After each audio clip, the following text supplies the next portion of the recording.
Hi friends, అందరూ ఎలా ఉన్నారు? ఈరోజు గోంగూర పప్పు ఎలా చేయాలో చూసేద్దాం. ఫస్ట్ గోంగూర పప్పుని బాయిల్ చేసుకోవాలి. కుక్కర్లో పెట్టి ఒక 5-6 విజిల్స్ వచ్చే వరకు బాయిల్ చేసుకొని పక్కన పెట్టుకోవాలి. తర్వాత తాలింపు పెట్టుకోవాలి. ప్యాన్లో ఆయిల్ వేసి తాలింపు దినుసులన్నీ వేసుకోవాలి. ముందుగానే కట్ చేసి పెట్టుకొని ఆనియన్స్, వెల్లుల్లి, ఎండుమిర్చి అన్నీ వేసి బాగా ఫ్రై చేసుకోవాలి.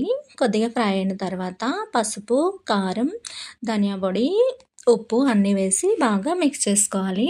ఇది కొంచెం బాగా ఫ్రై అయిన తర్వాత ఫైనల్గా కరివేపాకు వేసుకోవాలి.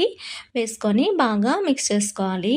ఇది కొంచెం బాగా మిక్స్ అయిన తర్వాత కొంచెం ఫ్రై అయిన తర్వాత మనము ముందుగా బాయిల్ చేసుకుని పెట్టుకున్నాం కదా పప్పు, గోంగూర, అది స్మాషర్తో స్మాష్ చేసుకొని ఇందులో వేసుకోవాలి. వేసుకొని బాగా మిక్స్ చేసుకోవాలి.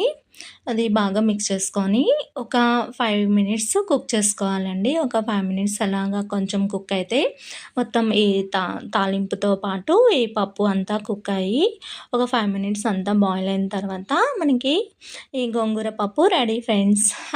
ఓకే, మరి వీడియో నచ్చితే లైక్ చేయండి ఫ్రెండ్స్. కొత్త వాళ్ళు సబ్స్క్రైబ్ చేయడం మర్చిపోవద్దు. Okay friends.